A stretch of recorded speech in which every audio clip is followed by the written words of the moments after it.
Tom had a huge following of teenage fans.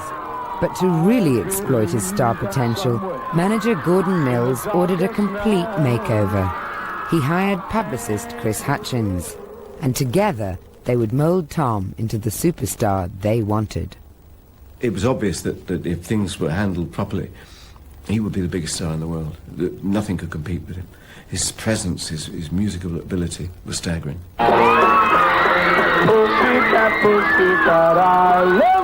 Hutchins signed up a top celebrity photographer to help reinvent Tom.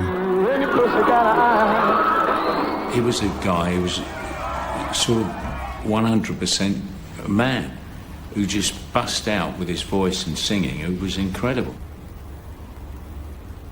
And Chris was smart enough to see that and to project him as like a top American superstar, like Elvis, really. Part of the business of being a star is being photographed. Does this worry you at all? Yes, because I've got a bent nose, you know, as you've noticed. And if it's taken from the wrong side, if the photographs are taken, it looks enormous. Just help yourself to my lips, to my arms, just say A few months later, Tom had a nose job. It was just the beginning of his transformation to 60s sex symbol. Cigars replaced woodbines. Pints made way for champagne. But there was one problem the image makers found more difficult to fix. Very soon they were asking about Tom, was he married? And Tom was married. Yes, Tom had been married since the age of 16 to his childhood sweetheart, Linda. And he had a young son. For his new publicist, this spelt disaster. It was all going wrong, let's not beat about the bush. I mean, there were pictures of him in women's magazines at the kitchen sink, and he was washing up. I always remember that picture. And it was quite an easy job, actually, to turn that round. From now on, Hutchins would make sure that Linda was no longer in the picture. I just felt it was awful that she should be kept secret.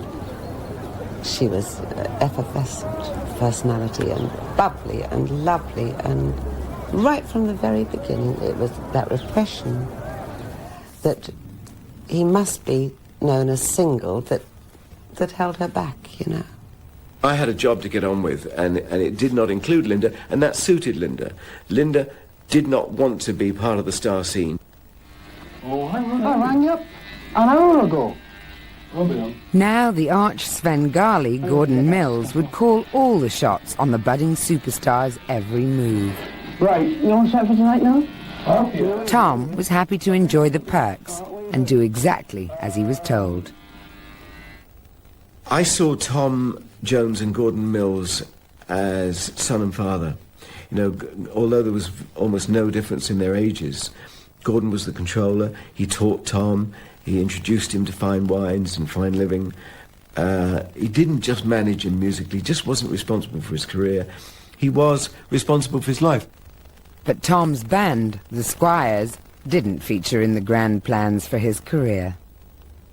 We saw less and less of Tom, and more and more of Tom and Gordon growing richer by the week.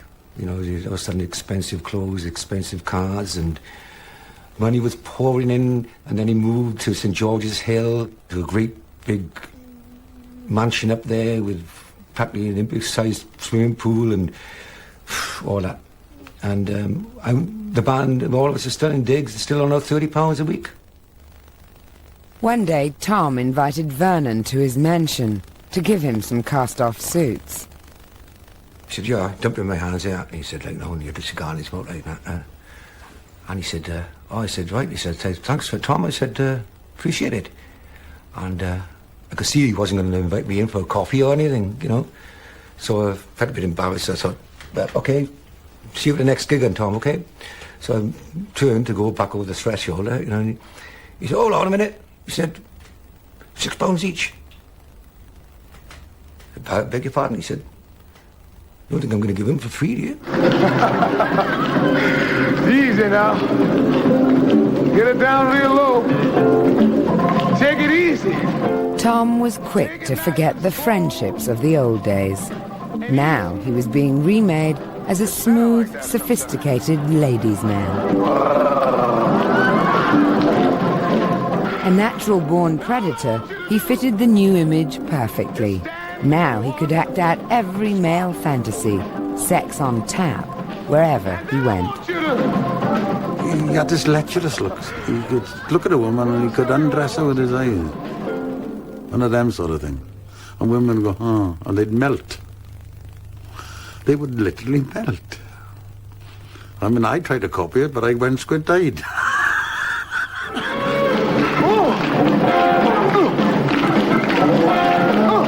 Tom Jones is a very sexual animal.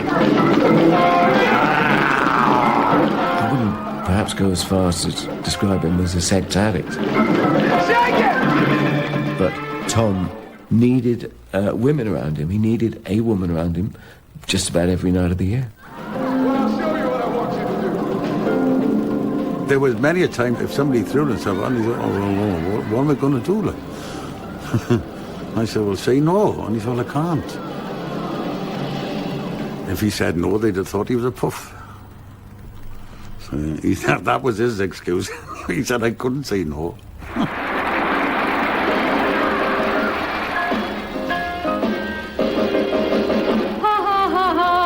a good, sweet, home type girl. In the 60s, Mamie Van Doren was a Hollywood starlet and Playboy magazine pin-up. He had seen me in the Playboy magazine. I had just been in Playboy.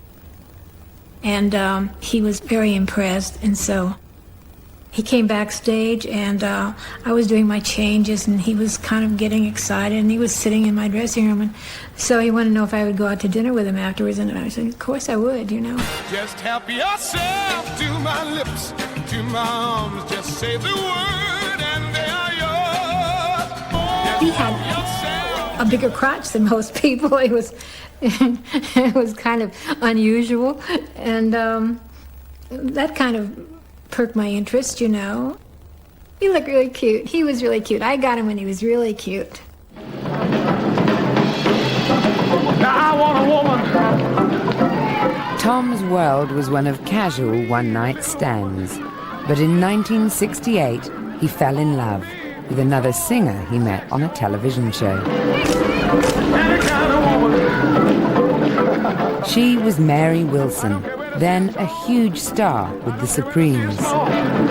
It was really the first time I had seen Tom perform live. And I was pretty starstruck when the first time I saw him. I thought he was pretty phenomenal. I thought, just like every other woman, I thought he was just very, very sexy, and we were friends. You know what I mean? It wasn't like a man and woman. It was like two stars hanging out having fun. You know, I just happened to be a woman, he happened to be a man. That was a big thing, and they were very attracted to each other. And the Supremes had gone back to America, and Mary Wilson had flown back to be with Tom. And Linda read it in the gossip column in a music paper that Mary Wilson had come in and gone to Bournemouth, where Tom was appearing in summer season. Linda realized her marriage was under threat. She came out fighting for her man. Linda rang me and said, how do I get to Bournemouth? I'm gonna kill her. And I called Tom, and Mary had been there, but all traces of her were removed, apart from a magnificent meal she cooked, which was still in the oven from the previous night. And when Linda had completed her inspection of the house and found not a trace of another woman, she opened the oven and said, and who cooked this? And Tom said, Chris Ellis, my road manager down here, he's been taking cookery lessons. Well, you know, Chris Ellis couldn't fry an egg, but to see this gourmet meal, and of course the game was up. I once had a sweetheart. After nearly 2 years with Mary, it was crunch time for Tom. Give up Mary or leave Linda. Tom chose Linda. I was in love with Tom Jones. I will say that. I cannot not say that because it's very true. But, you know, after a while I realized that he was a married man and that I needed not to be involved. That didn't stop me from caring for him at all. But he broke up the relationship, and it was good that that happened. And for years, I mean, you know, I was like devastated because he was one of the loves of my life.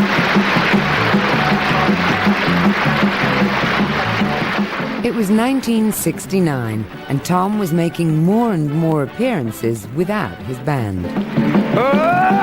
Show me a man that's got a good woman. Show me. I picked up the paper and I'm reading away, and there on the middle page was Tom Jones and Squires in amicable split, and then Tom Jones and Squires no longer together. Blah blah blah. Tom Jones, just a piece of paper like that. I went, amicable split. I know nothing about this. There's nothing we could describe what we felt. Suicidal. At times. Probably more suicidal than Tom was when he wanted to jump into the train. As usual, Gordon was the one pulling the strings. They felt very hurt that when Gordon sacked them, Tom was nowhere to be seen. Tom didn't like confrontation. He would avoid trouble. And if a difficult situation had to be dealt with, he preferred someone else to deal with it. Tom was a big British star with a string of hits, but Gordon planned to make him even more famous with his own television show. Ladies and gentlemen, this is Tom Jones! This is Tom Jones ran to 65 episodes in Britain and the States and made Tom an international celebrity. Tom Jones was that bloke on the telly who always took his jacket off at the end of the show and had a 20-minute sing-up with somebody from America, and it was always brilliant, and Tom was always better than them. And he had an afro before anybody else had an afro, even black people. The curly hair and the dancing, or should I say the gyrating. He looked like he knew what he wanted and he knew how to get it. And women especially, they like that. Tom would eyeball a pretty girl in the audience, and he would mentally note where she was. And as soon as we were either in a break or at the end of the program, his driver, Chris Ellis, would be dispatched so that Tom could have the opportunity of meeting the girl in his dressing room and having I think it's called a glass of champagne with her. Tom's primetime TV profile meant that his sexual reputation was becoming the stuff of legend. But he still tried to hide his affairs from his wife, who rarely left their luxury home. Hello, young lovers, whoever you are. I went round to Tom's house one day. He was away, but I wanted to go and see Linda about something. And it was mid-morning, and she was in this huge house on St. George's Hill, Tor Point on St. George's Hill, a mansion, and she did all the cleaning herself. And this was mid-morning, and she was dancing to one of Tom's CDs with a duster in one hand and a bottle of Dom Perignon in the other, and she was swigging it from the neck. And in many ways this was amusing, in other ways it was terribly, terribly sad. She just became a recluse. That's how she coped with it, physically, if you like. But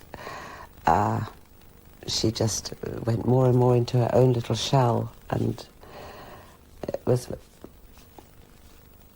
not good for her, not good for anyone, but that's what she did with her life. But over the next few years, Tom's marriage would be pushed to the limit as his womanizing became more public and destructive than ever before.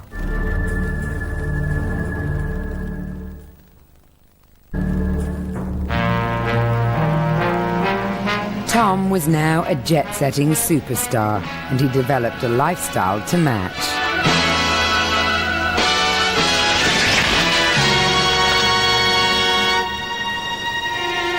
He was an international playboy, but Tom still couldn't believe how rich he really was. Tom has got quite a naive approach to money. I remember once that he said to Bill Smith, who was Tom's accountant, that he was worth £1 million. And Tom said, I want to see it. And Bill said, what do you mean you want to see it? He said, I want to see a bank account in my name that says I've got £1 million. And Bill Smith, to oblige him, went out and sold all the shares and things that Tom had, put the money in the bank, got a statement, showed it to Tom, then bought the shares back. I think it cost him quite a pretty penny. It was 1973, and Tom was about to embark on the most public scandal of his career. Let me see, Miss World visits Barbados. So far, his affairs had taken place offstage. Captain, Barbados, fast. But this one would be milked for maximum publicity. The BBC asked me to do a special with Tom on location. And so I came up with the idea to go to Barbados, known as the Happiness Island. Now we need some glamour. So who was the most glamorous person around? Miss World, 1973. Marjorie Wallace, the current Miss World. So I asked Marjorie Wallace if she'd like to come.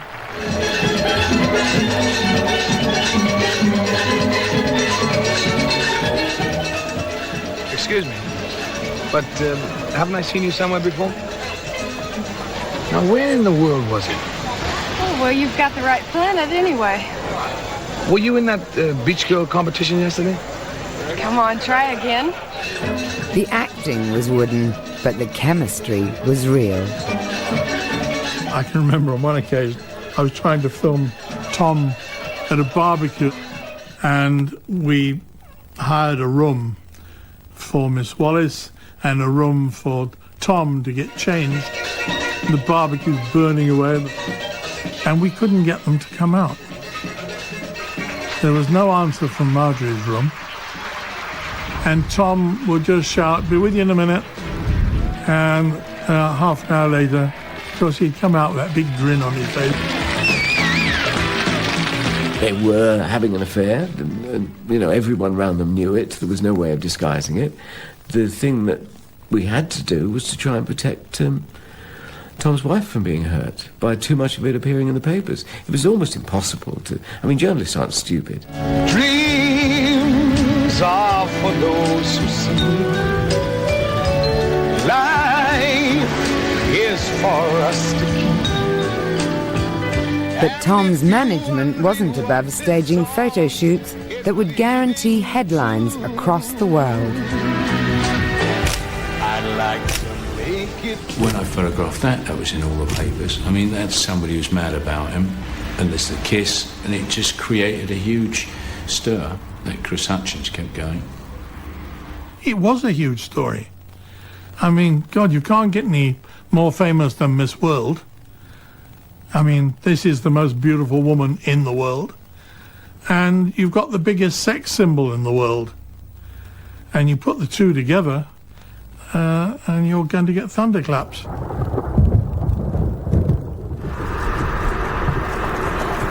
The kiss cost Marjorie her Miss World title. If you happen to see the most beautiful girl that walked down on me, tell her I'm sorry. Months later, Tom ended the relationship, but that wasn't to be the end of the matter. I got a call from a wire service saying that Marjorie was in her hometown, and she'd taken an overdose and was in hospital in a critical condition. Obviously, Tom had to know, because he was going to read in the papers the next day anyway. But he had a big, big show. The decision was taken not to tell him before the show, but to tell him afterwards. Meanwhile, it was life or death with Marjorie, and I kept in touch with the hospital to see if she was still alive. He was very upset, very hurt, very worried, and I think he felt enormous responsibility towards her. But his greater responsibility was towards his wife, and he knew that.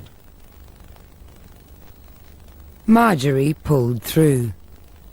As always, Tom's response in times of crisis was to turn to Linda. She joined him on tour in the States. She's a lady, talking about that little lady, and the lady is mine. We were leaving LA, going to the airport, following behind Tom's limo, and all of a sudden we saw a hand come out the window, throw something out, and then it happened, throw it out again. Linda had opened the window and was throwing the jewellery out, willy-nilly, but there was this beautiful, beautiful diamond ring that she had. She was going, oh, I can't get this one off. That didn't go out of the window. Get to the airport and said to Tom, what was going on there? What was all that, coming out the window? He said, oh, the missus found out about one of my affairs, said, and threw $100,000 worth of jewellery out the window. Linda would have to get used to more upheaval. Tom and Gordon were obsessed with making more money. So in 1975, Gordon, Tom, and his family moved to the States, permanently. Now tax exiles, their aim was to conquer Las Vegas and get their share of the glitz, the glamour, and the gold-plated fees. This is the life. Here's where the living is. Vegas was such a great place in those days because after your show, say after a Tom Jones show, you stay up half the night gambling and singing and drinking, and Las Vegas was just a phenomenal time of fun in that period. It was, and Tom was the major star. Period. A Las Vegas performer needed the right patter to win over the audience. I got into the Caesar's Palace just as he was rehearsing, and he saw me at the back, and he said, "Is he a bit late? Where are the lines?" And I said, "No, you've had the lines for this year." He said, "No, second time Vegas. I can't do the same act. You have done new lines." I didn't know what to do. I ran out and I bought a copy of an album called Sinatra Live at the Sands, where Frank had wonderful lines written for him by professionals, and I nicked all his lines. And Tom looked, and he wasn't familiar with the album. I'd stolen these lines from him, and he did the act. And to my chagrin, when it came to the second show, Sinatra was in. And I tried to get Tom before he went on stage, and I couldn't. I got to the side of the stage just as he'd gone on, and he started this whole thing with Sinatra's lines. But at the end of the show, Sinatra came back with 7 of these boys, and they sat in the dressing room, and Sinatra was so drunk, it didn't matter. He didn't take any notice. And when they were leaving, one member of his entourage said to me, "Frank thought that was a great tribute."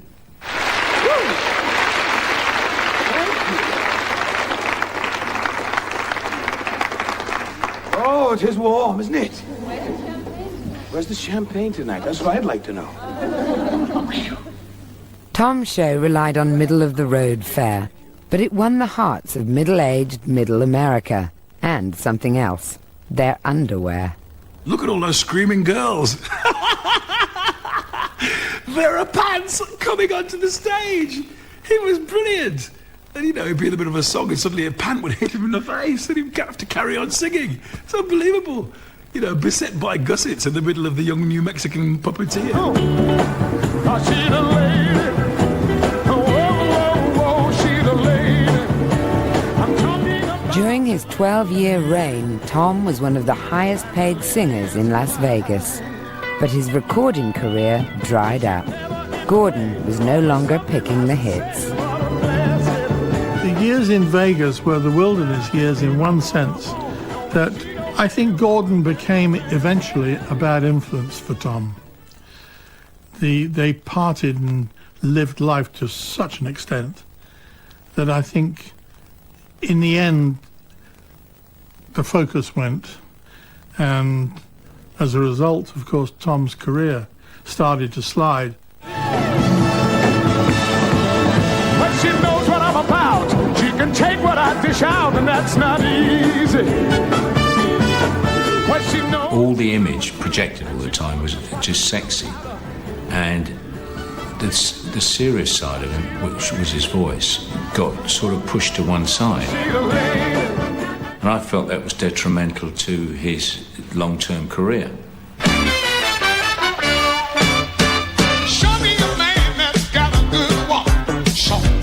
By the end of the 70s, Tom's sex god image was starting to look rather jaded. The kiss and tell whispers were now deflating his sexual reputation. Any woman that would see a guy on stage with a big crotch is going to wonder what's underneath that. Well, I mean, I'm human, but I must say it was a bit of disappointment when I found out.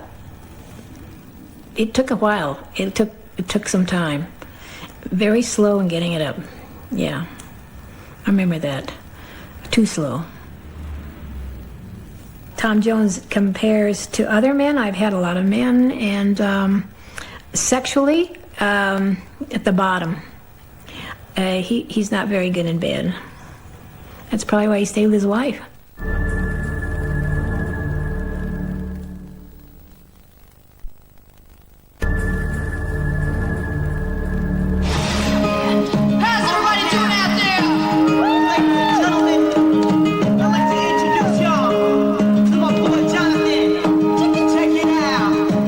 Florida, 2002, and a 14-year-old aspiring pop singer swivels his hips at a junior talent contest. Here we go.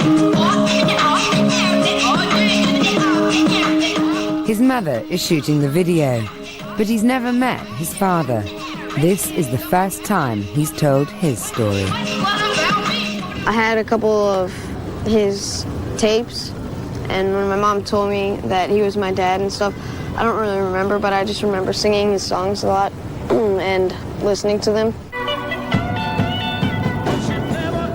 I wanted to meet him and stuff, and I was like, oh, Mom, where is he? Is he at work or something? And then she told me that he was in, like, Wales or something like that, and that's where he was from. And so I was like, where's that? And she told me Europe, and it was, like, far, far away.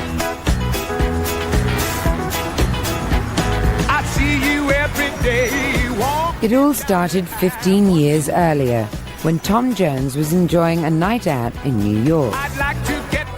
At a nightclub, he met a beautiful 24-year-old model, Jonathan's mother. I remember him grabbing my arm and asking me, I think it was just to sit down and have a drink. And that was it. I mean, I had a really nice time, you know, the time that I was with him. It was quiet, which was really nice. I don't think we left each other's sight for a few days. And that was it. And I got pregnant. Catherine gave birth to Jonathan and tried continually to reach Tom at his Los Angeles headquarters. They just kept calling and calling and calling. They must have thought I was wacko. One of those crazy fans. I finally got somebody on the phone that I knew or that would respond to my phone calls, and I told him Tom had a son. And he basically told me that was showbiz. But Catherine was made of sterner stuff. She hired a top lawyer and took Tom to court. They were really hammering me good. And a lot of nonsense stuff, people that I knew, and I was just a bad little girl. It's very scary to be sitting in front of the court, you know, in front of all these attorneys and taking a whipping. Tom was ordered to take a DNA test. It proved beyond doubt that he was Jonathan's father. I cannot understand, after a DNA test of 99.99, that somebody would still be in denial of, hey, my kid. Oh yeah, now I see this pretty young thing. She likes the way I sing so. Jonathan wants to follow in his father's footsteps and become a star. But to this day, Tom still refuses to acknowledge his son. Maybe when I get older, I might be able to meet him or something. That'll be pretty cool if he can see me and know that I can sing too. That'll be yeah, hopefully he'll be proud or something, I don't know.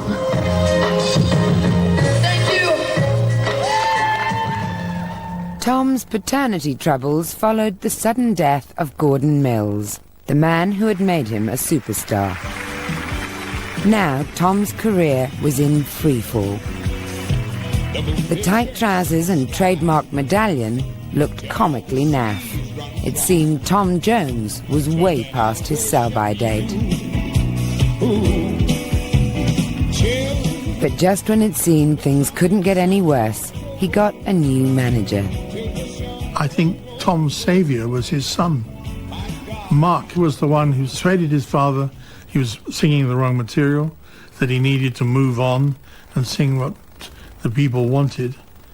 And Tom started to be reinvented. Under Mark's direction, Tom reached out to a new generation. Are you ready to get deep down and sexy tonight, Tom? I'm ready to get deep down and sexy every night. Every night? Yeah.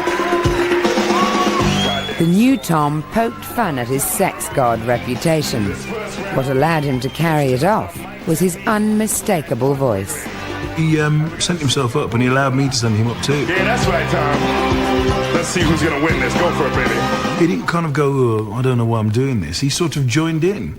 And it was good, you know. He proved that he had a sense of humour about himself. I can't get enough of your love. I can't get enough of your love. There's a bit at the end where it's kind of the play out, you know, where I can't get enough of your love. I can't get enough of your love. I can't get enough of your love. It's just lots of ad-libs, quite high. And I can sing it like that in falsetto, but Tom does it in his full voice. I can't get enough of your love. I cannot get enough of your love. I can't. He doesn't have to do falsetto or anything. It's in that roar, but it's really high. And it's properly soulful and exhilarating. And when he went for the high notes, he sort of crouched a bit and actually sang from his crotch. He sort of went like that, and he went, and you went, my God! And I was standing like this far away from him, and I just thought, what happens if his head explodes? Sex bomb, well, you're my sex bomb. You can give it to me when I need to come along. Sex bomb, sex. The aging Lotharia's self-mockery went a step further, with the chart-topping disco hit that would become his new anthem. It was just one of the hits from a #1 album of duets with younger artists. I really can't stay. But baby, it's cold outside. It's a great song, and he loves singing so much, and I love singing so much. So it's pretty easy to please. I wish I knew how. Your eyes are like starlight. To break this spell. I'll take your hat, your hair. I'm doing very different stuff at the moment, and I think he's doing different stuff now, and that's great. But it was nice that our sort of ships passed, you know, in the night. Listen to me now, I'm a girl and you're a guy. Yes, it's true. Come on, let's get. When I told people that I was working with Tom Jones, I had women from 70 to 17 saying to me, tell Tom hello, tell Tom that I love him, tell Tom that I think he's great. And we were doing this TV in Germany, and there were these girls, and they must have been about 20. They were going hysterical. You know, they were following us down the walkway saying, there's Tom, Tom, Tom. And, but he handles it well. Here's a path that don't look like love's gonna give me a second try. Boy, look on your face. Through all the ups and downs of Tom's career, one thing remains constant: his marriage to Linda. You need love like I do, don't you? I can tell by the way you look when you're looking at you. I've never had a serious affair. It's never been questioned that I would ever leave my wife for anybody else. It's out of the question. So whatever has happened has always been casual. The only real thing is my marriage. And as long as we can hold it together, you know, as long as my wife can can put up with me, then I'll be there. And I wouldn't want it any other way.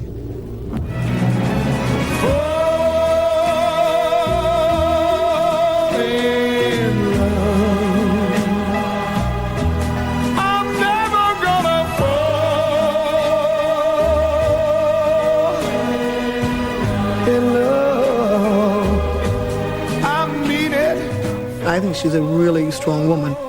To have, you know, married him all these years, I wouldn't have put up with it. Had it been me, I wouldn't have put up with it. Strange thing is, when Tom would come home of a tour, when he was there, she said, when he's there, he's mine. And Tom was. And he was a lovely husband when he was there.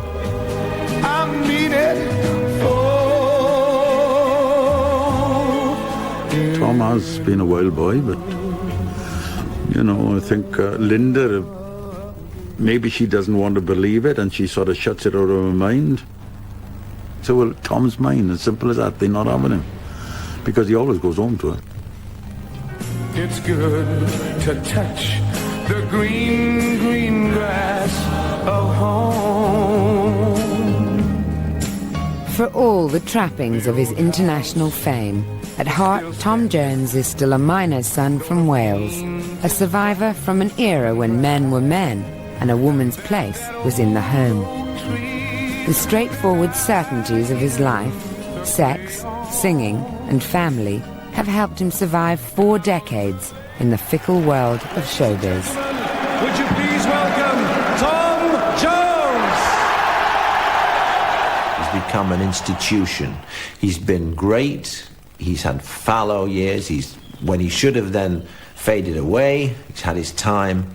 He's done that miraculous thing. He's made a comeback, and now he's here forever. I saw the light on the night that I passed by the window. People think to themselves, well, if that was me, I'd like to be like that. And I think that's the essence of it. You know, you make people want to be like you and not envious of you, but glad for you. And that's quite an achievement.